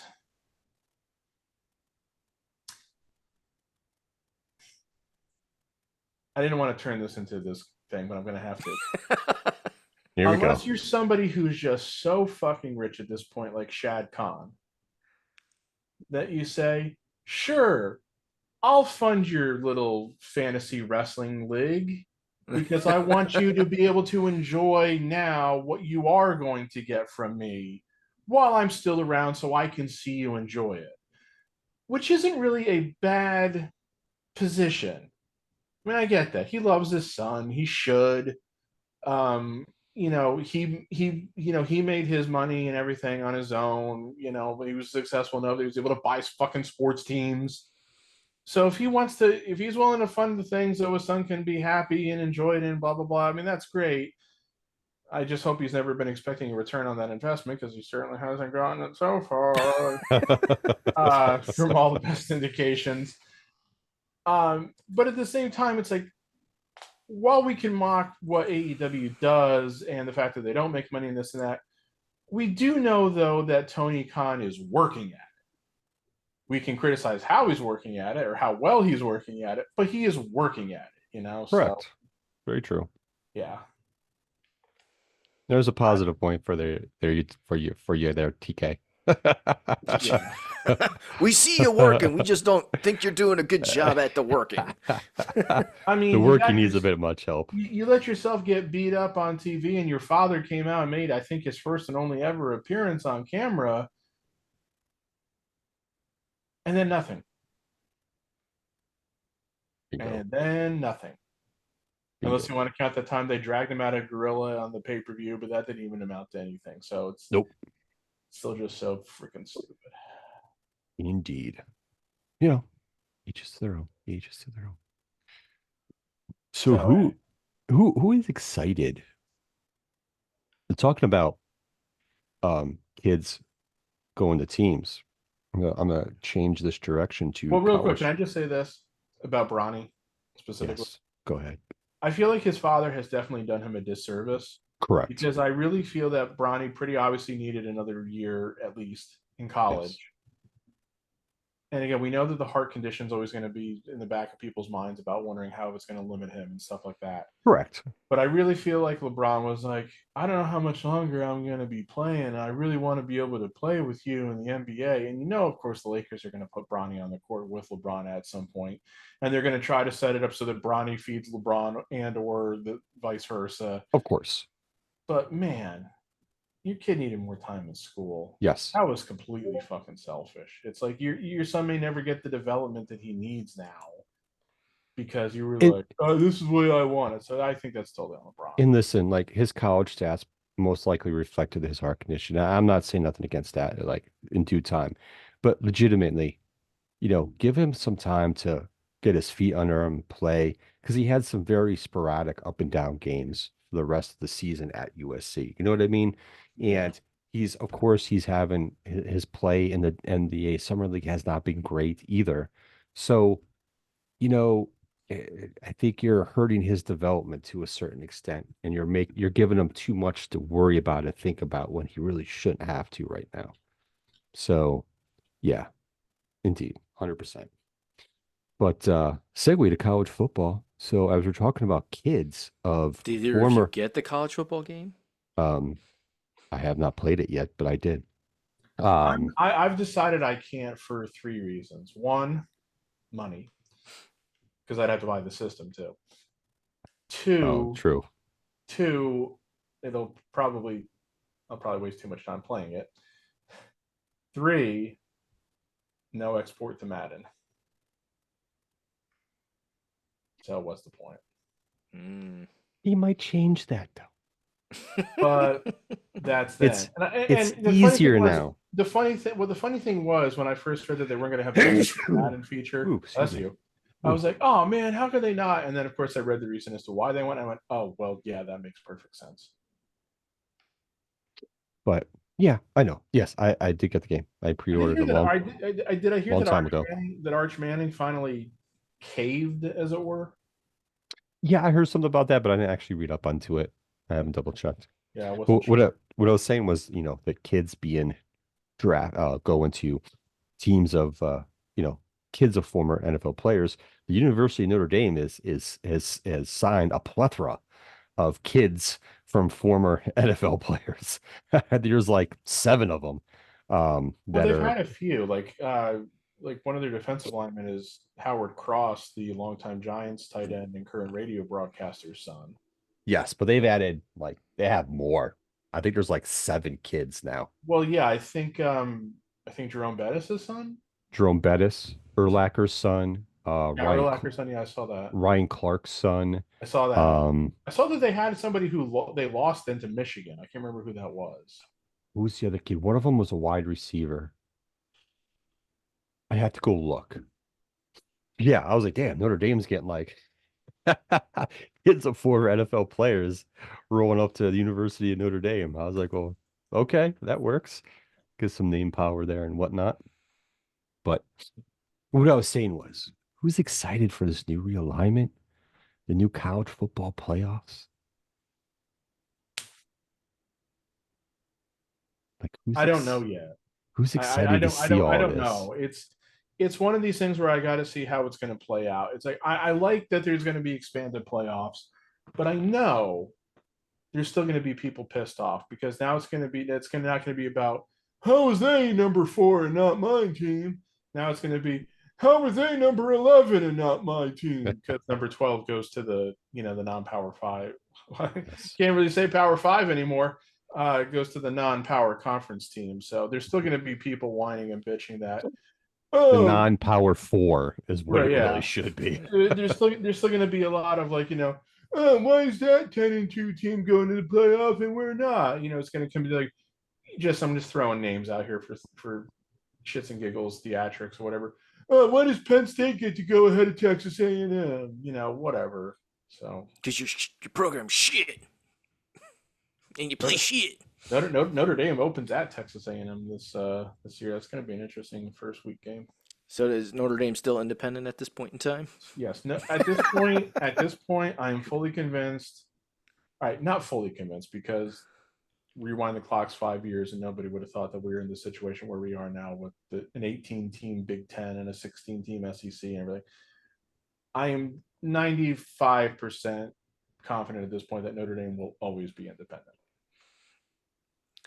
They're the one of the last ones. So there's a couple other colleges, right, that are still independent that haven't joined official conferences for football. I think it's fewer now, maybe like 4. I don't even think it's 4. Hold on, let me see if I can pull this up. And I think one of them is not going to be independent much longer. See, that's the other interesting thing too, is that you've had a small handful of teams in the last few years come up, as it were, from FCS. In the old days, those teams would usually have to wait a year or 2 before they could even join a conference. That's not happening anymore. These teams are like immediately getting a conference affiliation. Yeah. Jeremy, Pat, while you're looking it up, Jeremy, I'm gonna be honest with you. I don't know if I'm a fan of this whole last place punishment bullshit. As long as they're not making us drink anything or eat anything that's foul, I'm okay with it. Well, there's one thing on here. The 1 chip challenge, the spicy chip. No, I'm not doing that. Oh, that's not that big a deal. So here you have a dinner. Here's the punishment. So Pat, just so you know, so me and Jeremy are in a fantasy league with his nephew Austin, and for some reason these kids want to do some punishment for you being in dead last. So the punishment vote is as follows: dinner date with a stuffed animal, a 3-paragraph essay on why your team sucked. Lemonade stand in the middle of winter must sell X amount. A 1 chip challenge with a spicy chip. I've seen those and those go badly wrong. Winner of league chooses your team name all next year, or hold up a humiliating sign on your local main street. I'm okay with the 1 chip challenge. I'm okay with the winner chooses your team's name, which could be terrible depending on what they decide to pick. I could care less about that. You want to pick my team name? I'm voting. That's the one I'm voting for. Winner league chooses your team name all next year. I'm not a big fan of the dinner date with a stuffed animal. I'm not gonna take a stuffed animal on a dinner date. That's ridiculous. And I'm not gonna hold up a sign because I am a public figure in a small sense, and I'm not going to do anything that would put me in a bad light. Yes, you have to be careful with that because you coach Yeah. a high school team. So So, um, I could do the lemonade in the middle of the winter. That would not bother me. Like I can put on layers of clothing and be warm. Might look ridiculous, but that I could do. Um, but I'm not big on writing a 3-page paragraph either, or a 3-paragraph essay. Like hey, I know paragraphs aren't very long, but still, I'm dude, not big on writing, so I don't feel like writing. do you know how easy that is? Chat AI, baby. Oh Ask yeah, I know you AI. could do chat AI. Please write a paragraph about why my football Fantasy team. football team sucked. 3 paragraphs, baby. You done in 10 seconds. Ah, yeah. That's what I'm talking about. You know what the interesting thing is that schools are cracking down on that because they have programs now for schools to be able to see if it was written by AI, not the Yeah. person. Yeah, no. So kids, you can't get away with it anymore. It's not gonna work. Yeah. Programs there to counteract the AI paragraph or paper writing programs. Oh, so I just voted for winner of league chooses your team name, and that is winning 60 has 66.7% votes. The 3 paragraph essay has the other vote. So only Oh, 3 people have voted. Two all for right. the winner of the league chooses your team name, and one for the 3 paragraph. Oh, then I gotta vote for the spicy chip challenge. That way, at least it gets one vote. I, If I feel like if I did that, all of a sudden everybody's gonna start voting for that. there is a tie, we will re-vote with the top 2 ones picked. If you have any questions, kindly feel free to add them. One. All right. I'm gonna go with the name. Okay, so Go ahead, Patrick. I'm this sorry. year there are 3 remaining independent teams: Oof, 3. Notre Dame, UMass, and UConn. Now we know why Notre Dame's an independent because they got their snobs. No other way to say Yeah. it. Yeah, We are CBS. We better know. than yeah. Pretty much. UConn is an independent because they wanted to go back to the Big East in basketball, and obviously there's no Big East in football anymore. So in order for them to do that, they have to be independent in football because Yes.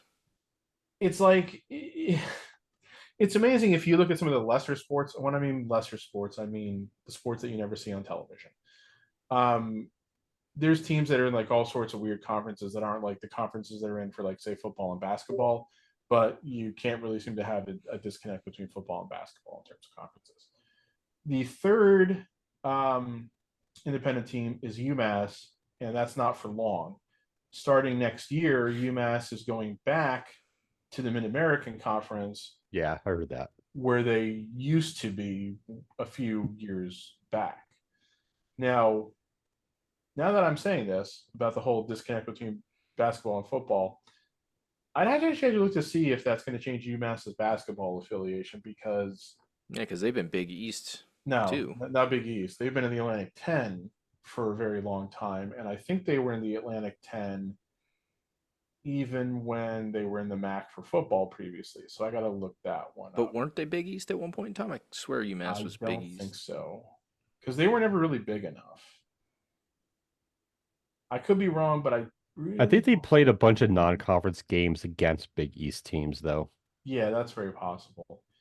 Now, one thing when I was saying about how these teams don't ever wait to join conferences anymore, um, now I can't find them. God damn it!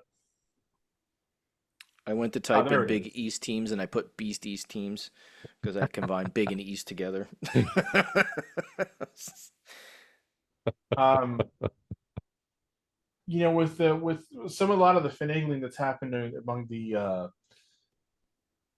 smaller conferences over the last few years, specifically 3: the American Athletic Conference, Conference USA, and the Sun Belt. They've had a lot of teams going in out, back forth. Some graduated to the power conferences, and then some were just stealing each other's teams. Hmm. The Sun Belt took a lot of Conference USA teams, um, and then the American took a bunch of Conference USA members before last year. But Conference USA has replenished their ranks, if you will, because they've taken a lot of FCS elevated teams and like immediately put them in the conference. Now, of course, they still have to wait to be like eligible for bowl games and shit like that. But last year they started with Jacksonville State and Sam Houston State. This year they're adding Kennesaw State, and next year they are adding Delaware and Missouri State. So they will once again be a 12-team conference. So I mean, good on them. But obviously, it's like, I don't know how good some of these FCS teams are going to be coming up right away, of course. The other teams that are still hanging around Conference USA are Florida International, Florida Atlantic is in the American now, Liberty, who when they elevated from FCS were independent for a couple of years before they hooked up with them, Louisiana Tech, Middle Tennessee State, New Mexico State, UTEP, and my favorite college mascot team, Western Kentucky. Gotta love the Hilltopper. Oh. Well, Providence is the Friars. Well, that's because they're Jesuit. What? I mean, And you know who I was thinking about? I was that's thinking one of the reasons about. why they have the nicknames, because they're one of the Jesuit Catholic schools, like Seton Hall and St. John's, and I was let's say I Providence. was thinking Like, of that's Mark. the team you're talking about. I know they're not the same, but I was thinking of Marquette being in the Big East, Yes. not UMass. Yeah, So- Marquette joined the Big East. I don't remember how many years ago now. I think like 10 or 15 or so, after years of having been in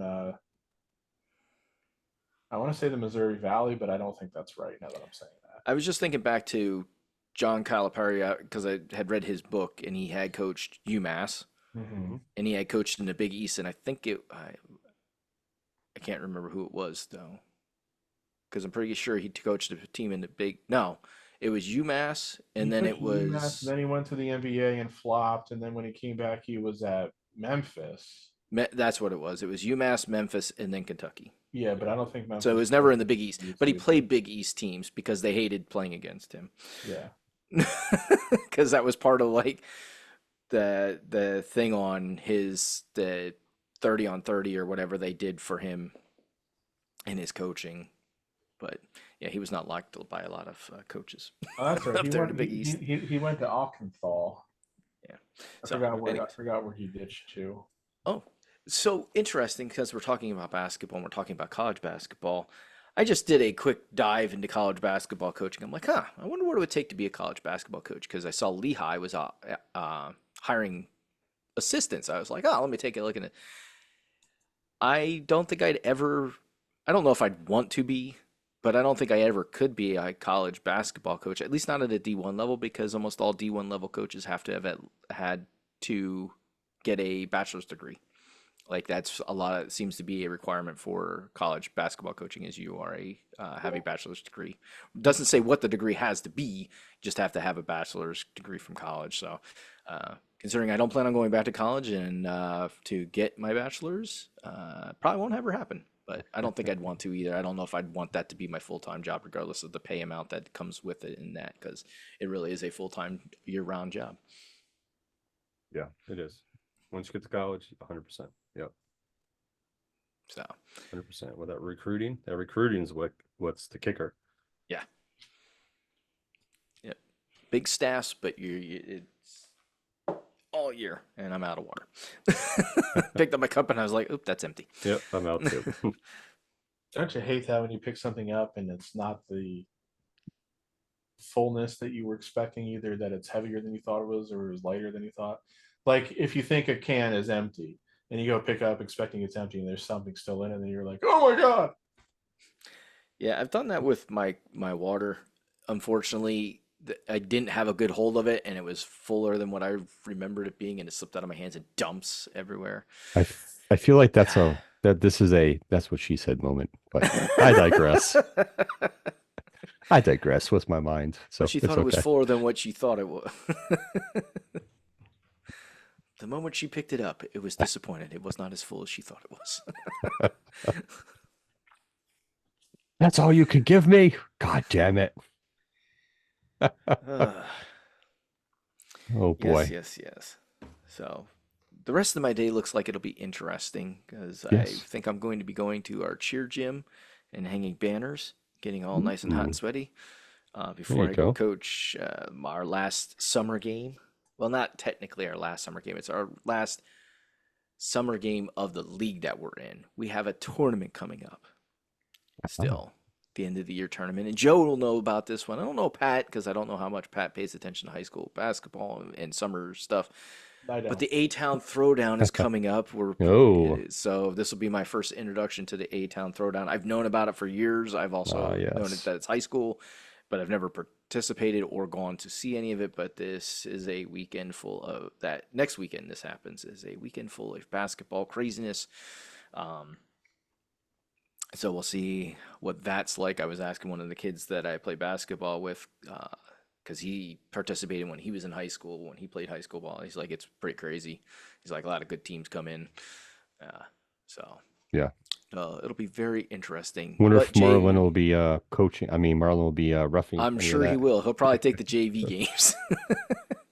He likes to take the JV games. He doesn't like the, I've learned that he does not that he doesn't like it, but he would prefer not to have the high profile games in high school basketball. He'll take JV, he'll take girls games, things of like that. And Yeah. not to disrespect the girls games, but there's not as much attendance at those games, so it's not as, crazy with that. So he likes to take those games more than he'll take the high school varsity games. Yeah. So Yeah. but yeah, 100%. yeah, JV gets so it's held at Cedar Beach, and for those that don't Mm, live in Pennsylvania, Cedar Beach is like the big. It's one of those places that's set up to be sports. Like there's volleyball courts, there's basketball courts, there's a playground for the kids, there's a pool right there. Like this is like the place to go. Like kind of not. I don't want to say the place to go, but it's a really cool place to go because there's a lot to do at yeah. this park, Cedar Beach Park. There are courts that are in the parking lot. Guess what courts the JV get to play on? Not the four main courts, but The the parking lot. parking lot courts. I'm like, well, that's kind of disrespectful. And I know that these courts exist. I didn't know that they use them because this is where you usually park. Like it's one of the parking areas. So that will not be parked in this time around. So I can I only hope imagine they the madness of parking around there. So I hope they clean them sons of bitches. it'll be interesting, that's for sure. I know the people that put it together, I'm sure they're going to take care of it and make sure it's nice. But I yeah, hope so. I hope they're very well cleaned because you're talking a lot of gravel and stuff that gets built up on that area. But yeah, it's going to be interesting. We only, and I mean only, get to play on the nicer courts when we get to the semis of our tournament. Oh, dear Lord. So I What was a like, privilege. I'm like, well, at least we eventually get to play there if we make it that far. I hope we make it that far. It'd be fun to play that into that, but um, it's pools like Hmm. soccer setup. It's a soccer, so it's pool play, and then you go into the into the playoffs or the single elimination games. So it'll be interesting. Varsity, because there's so many varsity teams. We're actually in a play-in bracket. So Oh, we're in pool play to play in. So we have to, I think, if I read it right, we have to win four games, might be five, to get to the playoff brackets. so I'm like, well, that is just shitty. that's a lot of games. So It's a lot yeah, of that's a lot of basketball on a weekend, man. it's two on Friday, and depending on how those games go, because it's if you win both, which is good, then it also they determine if you make it to the next area, it's by point differential too. So they're not only taking the wins into account, they're also taking point differential into account. Oh God. Yeah, so it's going to be interesting. Going to be interesting. Oof. So Well, good luck to that. Good yeah, luck and have fun with that. today we got Parkland for our last JV summer Ah, basketball game. whatever, So those rich folks.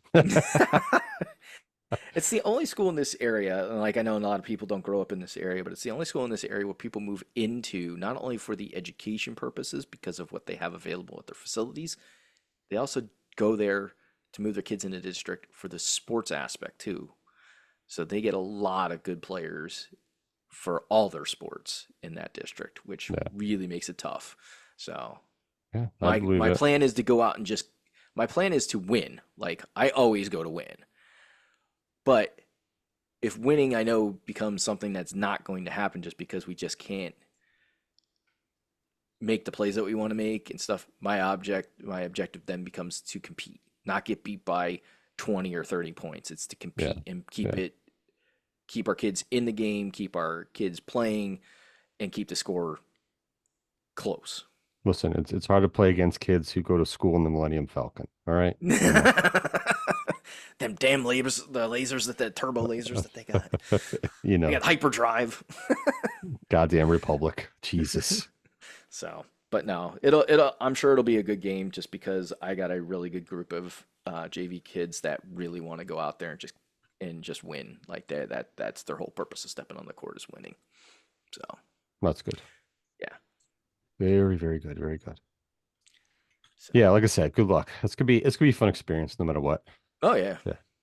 Oh, yeah. I had LCYA in a tournament at Cedar Beach once. It was very, very challenging, to say the least. It Yeah, and they definitely do is. have a youth bracket, so they do have a youth bracket in the Yeah. A-Town Throwdown. They only play on Sunday. It's like all played on Sunday, so Yeah, that was a long day. I think it was like registration. I think our first game was like at 8:30 in the morning. So we had to register, like make sure like all the kids are registered properly at like 8. And I think our first game was like at 8:30. So like, some of the kids didn't show up till 9. And I'm like, I said, hey guys, just to let you know, this isn't league play. I don't have to play all you. So just letting you know that some of you might only play for a couple minutes. I'll get you in. I said, but I don't have to play anybody. You can not play this game. So I just wanted to set that standard because I yeah. wanted to win that tournament. Yeah. Or And get as did far you? as we made it. We were the only youth organization that made it to the final four. Oh wow, nice. Very good. So yeah, we made it to the final four and we lost to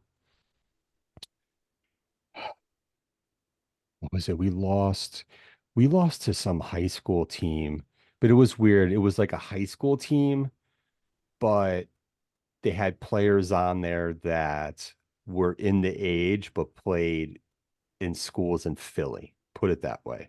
Mm, It was kind of like a Chuck Rockmore thing. mm, So they beat us by like 12, but then we went and we had to play, I think, Salisbury's high school team. And it was pretty much like their JV and varsity team combined, mm. which we put up a fight. We only lost by 3. So, yeah, and then they went on and played the team we lost to, and they actually ended up beating that team um, by like 5 or 6. But yeah, we were the only youth team that made it to the final four. So I was happy. I was proud of the kids for what they did. And There you it go. sucked like that other like game to try to make it to the championship game. It didn't work out, but hey, it is what it is. Yep. We gave a valiant effort. Indeed. But we're at a couple minutes away from the noon mark. Is any other Dude. topics we're gonna discuss? So AEW, no, all I'll say about that real quick. This is really not a point. I spent a lot of time talking to AJ about this yesterday. Yeah, they kind of popped the rating, but they still didn't get over 800,000, and the ratings pretty much just went after the MJF Osprey match ended, which is more or less an indictment of everything that they presented after it, which isn't great when the stuff that they presented after it was Jericho, Sasha, Swerve, Okada. It's the fact that I don't think it has some of it has to do with the individual wrestlers, but I think some of it also has to do with like the fans are not invested in the storylines that those wrestlers are in right now. Yeah, I mean, Period. it's once again proving to me that the whole elite storyline, nobody gives a fuck. And Yes. we'll see what happens with this week when they're doing, overbooked match of the year. Well, let me rephrase that. Overbooked match of the year number 4. I feel like it was the 4th one they're going to have done at this point, right? Because they already did Third or fourth. the stadium one and all that other shit. And again, they're not the only ones to do that. WWE does it too.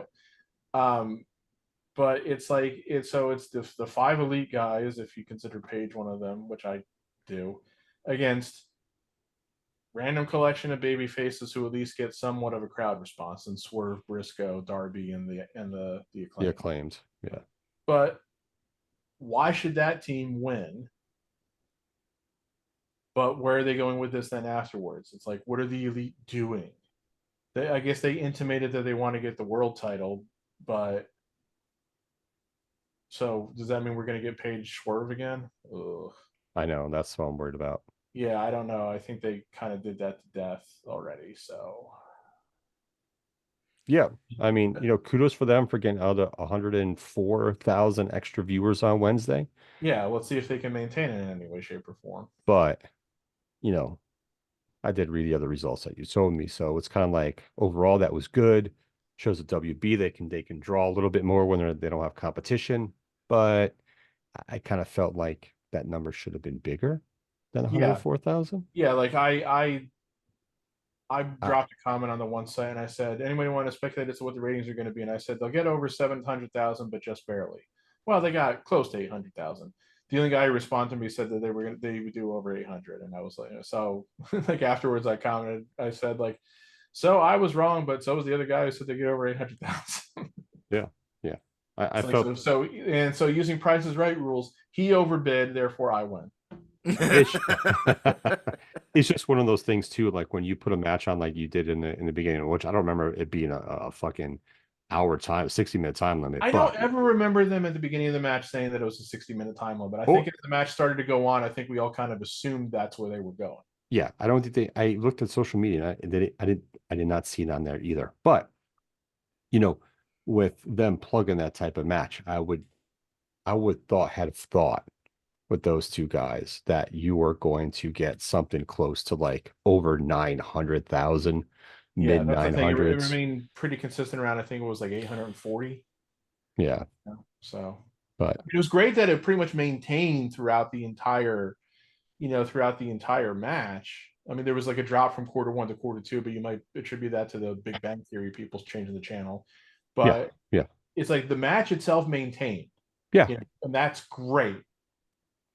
And then you kind of get the feeling that the audience, not the larger audience, but a portion of the audience cared about MJF and Ospreay and didn't care about anything else that you had, and you had some of the biggest names in your company on the show. So that's not great. Yeah. My only, I don't even want to say complaint. My only thought is, I understand why they put that match on their show. Help draw some ratings. But I also think that should have been a match on a pay-per-view, because it was a pay-per-view caliber match. Mm-hmm. And that's the one thing I'll never understand about AEW is putting pay-per-view caliber matches on their regular show. Well, your show is for storyline development to build up to your pay-per-views, not to give them the matches that they are expecting at a pay-per-view. Yeah, especially when I know that's old school thinking. Pay-per-view, unlike WWE, who doesn't have to sell a pay-per-view. Right. He's doing what Bischoff did in WCW. That's what I was going to say. This is very much like running Hogan Goldberg on Nitro. Yeah. So it's just it's one of those things, and I know that might be old school thinking. Whatever it is, it's still the point. Like, your TV show is to build up for your pay-per-views in the format that they're running. Yeah. It definitely because is. You want to get as many buys on pay-per-view as possible, because you've built interest during your TV show. You've built good storylines. People are invested in the storylines. That's why they're tuning in weekly to watch your storylines. What's going to happen? And then they get the payoff or possible payoff at the pay-per-view. So it still bewilders me and befuddles me. That's a better word, befuddles me, that they throw pay-per-view caliber matches, and it really was on a regular show. My only complaint about that match would be the way that it ended. I did not like the ending to that match, because it was just all of a sudden, it was like, boom, all of a sudden he can't get back up after he just...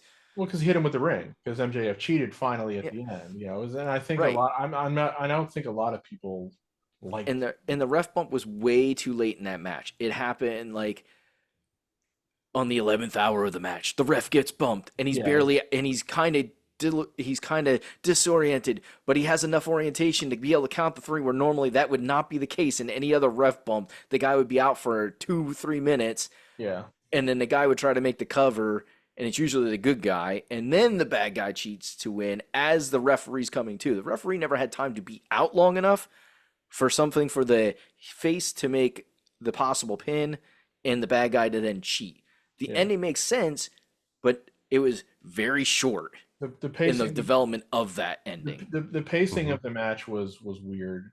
So I know you got to get going, so I'll just try to sum this up quickly. Yeah, it's all You're good. you're right about it's like you're supposed to be selling the pay-per-view. You're supposed to like, you're not supposed to give away pay-per-view matches on free TV. Now, the counter argument that could be, well, they're going to get more money off of the rights renewal, the TV deal off of their pay-per-views. We have no way of knowing that, of course, because they're not a publicly traded company.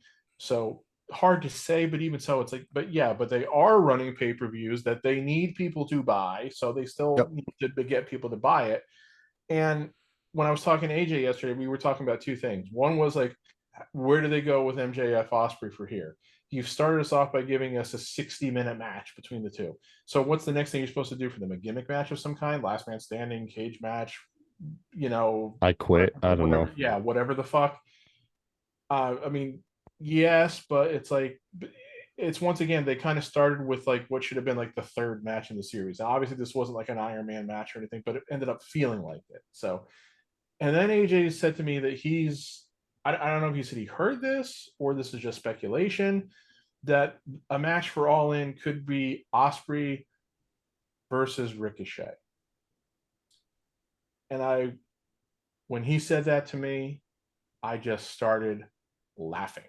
I'm sorry. Because no offense to Ricochet, he's a phenomenal performer who has never really been able to progress beyond a mid-card thing because he either can't talk, won't talk, or just doesn't have enough charisma to connect with the audience the way that a lot of other guys do. So if you're going to do Osprey against Ricochet at All In, I'm not interested. No. Simple as that. And I don't see why You'll see a hot spot, a and I high don't spot see why a fest lot of match. right. You're going to get a glorified spot fest where they're going to do a lot of jumping, a lot of flipping, and a lot of no selling. And that's different from any other AEW match house. So it's like, I think they're already shooting themselves in the foot. How many tickets did they sold for All In? I don't know. We're not going to get into that right now, but it's just not going to be the way it was last year for any number of reasons. Mhm. Yeah. 100%. So All We'll right. see. All right. Guess it's about Sounds- that time to break It is forth about the that rhythm time. and the rhyme. Yes. Thank you. I don't have to say it this time. But oh yeah. So we want to thank everybody that's watched this. We appreciate it. We hope you stayed tuned to the end and got all the wonderful, delicious news that we had or opinions, I should say, not news. I don't think it was news, but all the delicious takes that we had on different sports and wrestling and all that wonderful jazz that we do each and every kind of week. We're not very consistent. We're not consistent here, but as often as we do this. But we are Buff Bagwell and Scott Norton. Vicious and delicious. Yes. Indeed. I don't know which one Pat is. I guess he's vicious, and Joe can be delicious, and I'm just the third wheel here, running around. I was gonna say I'm pretty delicious, but then when you said Joe's delicious, I'm like, yeah. But we boy. thank you for watching and tuning in. Hopefully you enjoyed this. So if you did, make sure you give it a like, subscribe to our channel, put on those alerts so you know that each and every time we have a live video or a video drops that you can tune in. And with that said, we hope you finished with us. Indeed.